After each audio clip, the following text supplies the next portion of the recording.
और सत्ता में अब बात भारत के उन दो पड़ोसी देशों की जो अपने राजनीतिक और सांप्रदायिक कारनामों के कारण बहुत तेजी से बर्बादी की ओर बढ़ रहे हैं। और स्थिति यह है कि दोनों ही देशों में लगी विरोध की वाली आग की लपटें बदलते दिन के साथ और ऊंची होती जा रही हैं। दोनों ही सरकारों को ये पता नहीं चल पा रहा है कि वो अपना ही देश जला रहे हैं। बांग्लादेश में यूनुस सरकार धार्मिक कट्टरता और हिंदुओं पर अत्याचार की चैंपियन बन रही है, तो पाकिस्तान की जेल में बंद पूर्व पीएम इमरान खान जेल के अंदर से ही शहबाज शरीफ के तोते उड़ा रहे हैं। इन दोनों खबरों पर हमने सत्ता की कुंजी तैयार की है। पहले बात बांग्लादेश की करते हैं, जहां की सरकार हिंदू विरोध और हिंदुओं पर जुल्म करने के मामले में पाकिस्तान को पीछे करके नई चैंपियन बनती जा रही है। और शांति के लिए नोबेल पुरस्कार हासिल करने वाले मोहम्मद यूनुस की सरकार की हरकतें ऐसी हैं कि अगर प्रताड़ित करने का कोई नोबेल पुरस्कार होता तो यूनुस को हिंदुओं को प्रताड़ित करने का नोबेल भी मिल जाता। कल बांग्लादेश सरकार ने चटगांव इस्कॉन पुंडरीक धाम के अध्यक्ष चिन्मय कृष्णन दास को देशद्रोह और सांप्रदायिक सौहार्द बिगाड़ने के आरोप में गिरफ्तार कर लिया था, जिसके बाद पूरे बांग्लादेश में उनकी रिहाई की मांग को लेकर शुरू हुआ प्रदर्शन बढ़ता जा रहा है। चिन्मय प्रभु की गिरफ्तारी के विरोध में हिंदू समाज के लोग सड़कों पर उतर आए। प्रदर्शनकारियों ने ढाका के सहबाग में मेन रोड को जाम कर दिया। इसके अलावा दिनाजपुर और चटगांव में भी सड़कें जाम करके नारेबाजी की गई। इन सब के बीच नोबेल शांति सम्मान हासिल करने वाले बांग्लादेश के कार्यवाहक हेड मोहम्मद यूनुस काफी शांति से अल्पसंख्यक हिंदुओं पर जुल्म होने दे रहे हैं। उन्होंने आंखों पर कट्टरपंथ के रंगीन कॉन्टैक्ट लेंस लगा लिए हैं, जिससे चारों तरफ हरियाली की तर्ज पर जमात इस्लामी और उनके हित ही उन्हें नजर आते हैं। बांग्लादेश में लगातार हिंदुओं पर हमले हो रहे हैं, लेकिन यूनुस के कॉन्टैक्ट लेंस ऐसे हैं कि हिंदुओं पर अत्याचार के दृश्य फिल्टर हो जाते हैं। इन प्रदर्शन और हंगामों के बीच बांग्लादेश की एक अदालत ने चिन्मय प्रभु को जमानत देने से इनकार कर दिया और उन्हें जेल भेजा गया है। दरअसल चिन्मय प्रभु को गिरफ्तार करने और जेल भेजने की स्क्रिप्ट 25 अक्टूबर को उस वक्त लिखी गई थी जब चटगांव के लाल दीघी मैदान में हिंदुओं की सुरक्षा के लिए सनातन जागरण मंच ने 8 सूत्रीय मांगों को लेकर एक रैली की थी। इस दौरान एक चौक पर स्थित आजादी स्तंभ पर कुछ लोगों ने भगवा ध्वज फहराया था। इस ध्वज पर आमी सनातनी लिखा हुआ था। आमी सनातनी वाले ध्वज से बांग्लादेश की यूनुस सरकार नाराज हुई।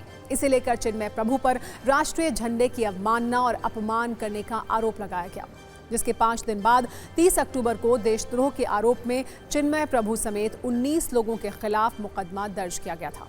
और कल जब चिन्मय प्रभु ढाका से चटगांव जा रहे थे तो एयरपोर्ट पर उन्हें गिरफ्तार कर लिया गया था।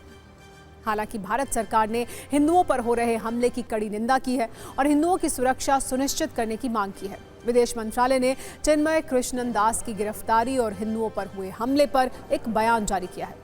विदेश मंत्रालय ने कहा है कि यह घटना बांग्लादेश में चरमपंथी तत्वों के हिंदुओं और दूसरे अल्पसंख्यकों पर हमले के बाद घटी है। वहां अल्पसंख्यकों के घरों और व्यावसायिक प्रतिष्ठानों में आगजनी और लूटपाट के साथ साथ चोरी, तोड़फोड़, देवताओं और मंदिरों को अपवित्र करने के कई मामले दर्ज हैं। ये दुर्भाग्यपूर्ण है कि इन घटनाओं के अपराधी अभी भी खुलेआम घूम रहे हैं, लेकिन शांतिपूर्ण सभाओं के जरिए वैध मांगे करने वाले धार्मिक नेता के खिलाफ आरोप लगाए जा रहे हैं। हम चिन्मय दास की गिरफ्तारी के खिलाफ शांतिपूर्ण विरोध कर रहे हैं और इसके साथ ही हम अल्पसंख्यकों पर हो रहे हमलों पर भी चिंता व्यक्त करते हैं। विदेश मंत्रालय भले ही इस घटनाक्रम पर चिंता जता रहा हो, लेकिन तरह तरह के मुद्दों पर आंसू बहाने वाले कॉन्फ्रेंस कलाकार एकदम चुप हैं। कॉन्फ्रेंस कलाकार एक ऐसी प्रजाति है जो अलग अलग ग्लोबल कॉन्फ्रेंस में सेलेक्टिव तरीके से आंसू बहाते हैं। इन्हीं कॉन्फ्रेंस कलाकारों ने यूनुस सरकार की हिंदू विरोधी हरकतों पर आंख, कान और जुबान को सील कर लिया है या फिर कोई मजबूत टेप चिपका लिया है। इसे आप सोचा समझा सन्नाटा भी कह सकते हैं।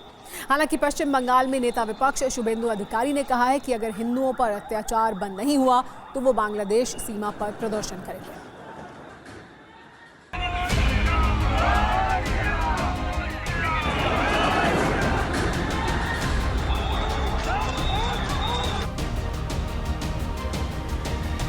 तो इतने शांतिपूर्ण आंदोलन जो कर रहा है उसके आप अगेंस्ट में सेडिशन केस, देशद्रोह का मामला लगा देते हैं और उसको एयरपोर्ट से कहीं जा रहा है उसको गिरफ्तार कर लेते हैं। मुझे जो खबर मिल रही है कि कुछ बनाई हुई जस्ट कुछ कुकड अप स्टोरीज, मतलब कुछ बनाए हुए केस में उनको फंसाने की कोशिश किया जा रहा है। इस आंदोलन की पीठ को वो लोग तोड़ना चाहते हैं।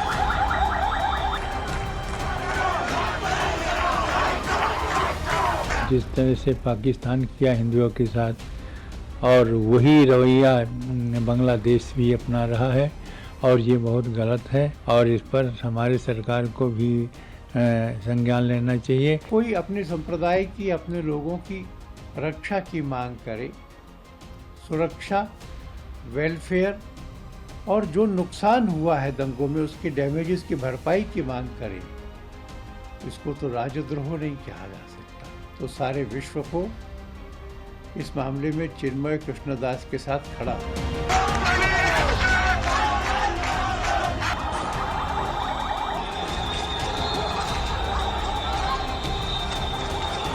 बांग्लादेश की हुकूमत जो कर रही है, मुझे लगता है और वहाँ के जो उपद्रवी और आतंकवादी तत्व हैं, दहशतगर्द हैं, उनसे मिली हुई है। मुस्लिम कंट्रीज से भी मैं अपील करना चाहता हूँ कि बांग्लादेश की हुकूमत से बात करें।